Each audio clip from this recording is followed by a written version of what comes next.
Hello dear students, आज के इस वीडियो लेक्चर में हम ट्रायल बैलेंस में कुछ ऐसे आइटम्स होते हैं जो हमें कंफ्यूज कर देते हैं और उस एक आइटम की वजह से उस एक जो पर्टिकुलर आइटम को अगर हम गलत जगह पे पोस्ट कर देते हैं तो उसकी वजह से हमारा पूरा फाइनल अकाउंट का सम रॉन्ग हो जाता है। तो उसी के बारे में हम सीखने वाले हैं। दिखने में तो वो काफ़ी सिंपल एंड ईजी लगते हैं, लेकिन वो क्वाइट कंफ्यूजिंग होते हैं ड्यूरिंग व्हेन हम पेपर लिखते हैं एग्जाम में। तो उस टाइम पर हमें काफ़ी कंफ्यूज कर देते हैं। तो वो आइटम का नाम है सैलरीज एंड वेजेस।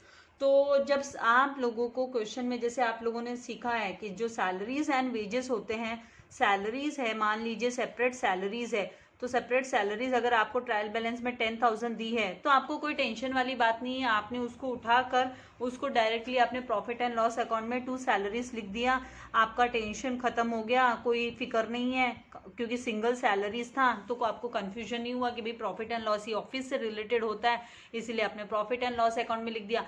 लेकिन अगर यहीं पर अगर आपको इस तरीके से वर्ड आ गया कि वेजेस एंड सैलरीज, तो आप लोगों को कंफ्यूजन होने के चांसेस हो जाते हैं। बहुत सारे बच्चे यहाँ पर गलती कर देते हैं कि मान लीजिए आपको वेजेस एंड सैलरीज वर्ड दिया और 5,000 दिया है, तो आप ये वेजेस एंड सैलरी, आपको ये वेजेस पहले, ये जो वर्ड वेजेस है, ये वर्ड वेजेस पहले आया है और ये वेजेस वर्ड जो है वो ट्रेडिंग अकाउंट से रिलेट करता है, ट्रेडिंग अकाउंट से रिलेट करता है, इसीलिए इसे हमको ट्रेडिंग अकाउंट में लिखना होता है। तो यहाँ पर ट्रेडिंग अकाउंट में हमको 2 wages and salaries trading account में आता है, ये हमें ध्यान में रखना है। ओनली सिंपल वेजेस दिया होता है तो कोई टेंशन वाली बात नहीं है। आप उसको उठाकर ओनली वेजेस दिया है, मान लीजिए वेजेस आपको 2,000 दिया है तो आपने उसको उठाकर ट्रेडिंग अकाउंट में 2 वेजेस लिख दिया, कोई टेंशन वाली बात नहीं है। आपको कोई यहाँ पे गड़बड़ नहीं होगी, कंफ्यूजन भी नहीं होगा। लेकिन अगर आपको साथ में combinedly wages and salaries word आ गया या फिर सैलरीज एंड वेजेस आ गया, सैलरीज एंड वेजेस, तो यहाँ पर आप लोगों को नोटिस करने वाली बात है कि पहली पोजीशन पे आपके लेफ्ट हैंड साइड में फर्स्ट पोजीशन पे क्या दिया हुआ है वो आपको चेक करना है। अगर लेफ्ट हैंड साइड में फर्स्ट पोजीशन पे वेजेस दिया है तो ट्रेडिंग अकाउंट में आ जाएगा, उठाकर हमको ट्रेडिंग अकाउंट में दिखा देना है।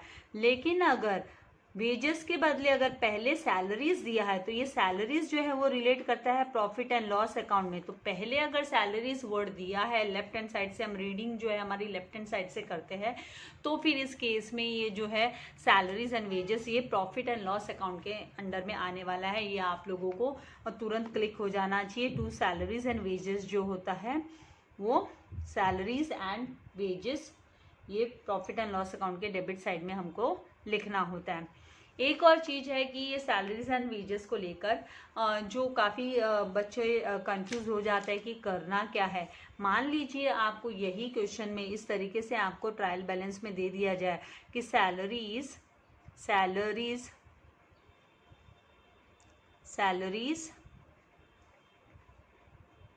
एंड ब्रैकेट में आपको दिया कि 2/3 फॉर फैक्ट्री। इसमें से जो 2/3 सैलरी है वो फैक्ट्री के लिए है और आपको अमाउंट दे दिया 18,000 मान लीजिए।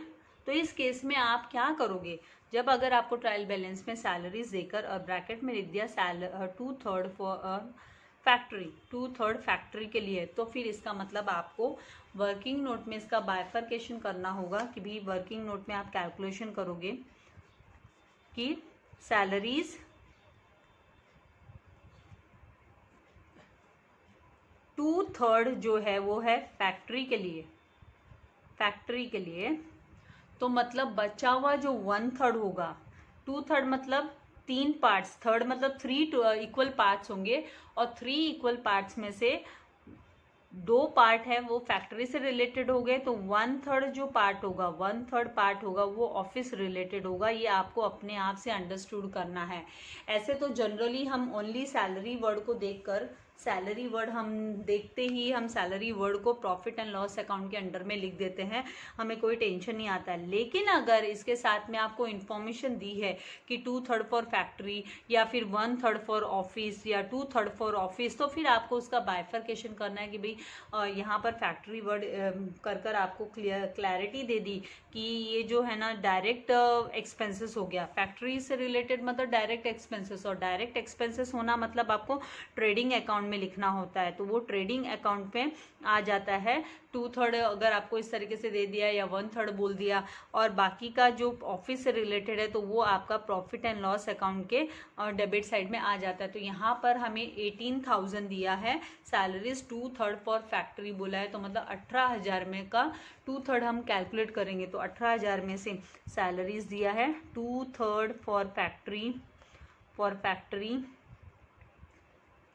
तो 18,000 को मल्टीप्लाई बाय हम 2/3 करेंगे, मल्टीप्लाई बाय 2/3, तो यहाँ पर 3 1 जा 3, 3 6 जा 18, तो 6,000 मल्टीप्लाई बाय 2 करने पर जो अमाउंट आएगा वो 12,000 का आएगा।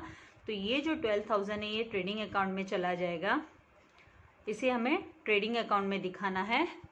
और बचा हुआ जो 6,000 है दैट इज़ 1/3 फॉर ऑफिस है इसका मतलब, तो ये 1/3 फॉर ऑफिस है, मतलब 18,000 को आप 18,000 में आप मल्टीप्लाई बाय 1/3 करेंगे, तो 3 1 जा 3, 3 6 जा 18, तो जो 6,000 है ये प्रॉफिट एंड लॉस अकाउंट में आ जाएगा।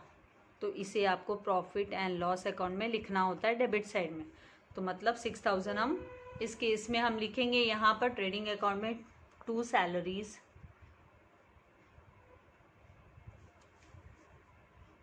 आउटर कॉलम में 12,000, 2/3 फॉर फैक्ट्री, क्योंकि ये एक जो आइटम है वो आपका पूरा सम गलत कर सकती है, पूरा सम जो आपका न ग्रॉस प्रॉफिट या ग्रॉस लॉस आता है या नेट प्रॉफिट नेट लॉस आता है, तो वो पूरा का पूरा गड़बड़ होने से फिर आपका वहाँ पर मार्क्स जाने के चांसेस हो जाते हैं।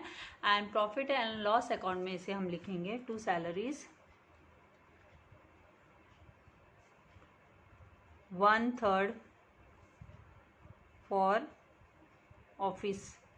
ये अपने से ही हमें समझना है कि फैक्ट्री वर्ड दे दिया 2/3, तो मतलब फैक्ट्री के अंडर में 2/3 चला जाएगा, एंड 1/3 जो है वो ऑफिस के अंडर में प्रॉफिट एंड लॉस अकाउंट के अंडर में हम लिख देंगे। जो एज यूजुअल हमको ऑफिस रिलेटेड जो भी होता है आइटम्स वो हम प्रॉफिट एंड लॉस अकाउंट में लिखते हैं, क्योंकि ये सबसे पहला जो ट्रेडिंग अकाउंट होता है वो डायरेक्ट एक्सपेंसेस से रिलेट करता है, वो अकाउंट डायरेक्ट एक्सपेंसेस से रिलेट करता है।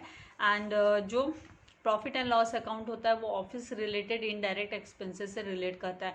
तो आई होप आपका ये जो कॉन्सेप्ट है सैलरीज को लेकर, वेजेस एंड सैलरीज को लेकर, या ओनली वेजेस या सैलरीज एंड वेजेस को लेकर, एंड सैलरीज अगर इस तरीके से आपको इंफॉर्मेशन दे देते हैं तो आप उसको किस तरीके से प्रेजेंट करोगे वो आपको अच्छे से समझ में आ गया। आपको चाहिए तो आप इसके स्क्रीनशॉट ले सकते हैं, एंड इसको एक बार आप शांत दिमाग से इसको समझिए, सोचिए, और एग्ज़ाम में आपको ध्यान देना है जब इस तरीके से आपको आ जाता है, क्योंकि एक साथ इतने सारे नहीं आने वाले। ये मैं समझाने के लिए कि सैलरीज के क्या टाइप, वेजेस के क्या टाइप होते हैं, उसको कैसे हमको दिखाना होता है ट्रेडिंग अकाउंट में and profit and loss account में, तो वो मैंने आपको बताया ताकि आपकी कॉन्सेप्ट क्लियर हो जाए, आपको कोई प्रॉब्लम नहीं आए। तो वीडियो को ज़्यादा से ज़्यादा फ्रेंड्स के साथ शेयर करना है। वेरी वेरी इंपॉर्टेंट, अगर अभी तक आपने चैनल को सब्सक्राइब नहीं किया है तो चैनल को सब्सक्राइब कर बेल आइकन बटन को प्रेस करना है ताकि आपको लेटेस्ट वीडियो के नोटिफिकेशंस मिलते रहे। Thank you very much dear students, God bless you all.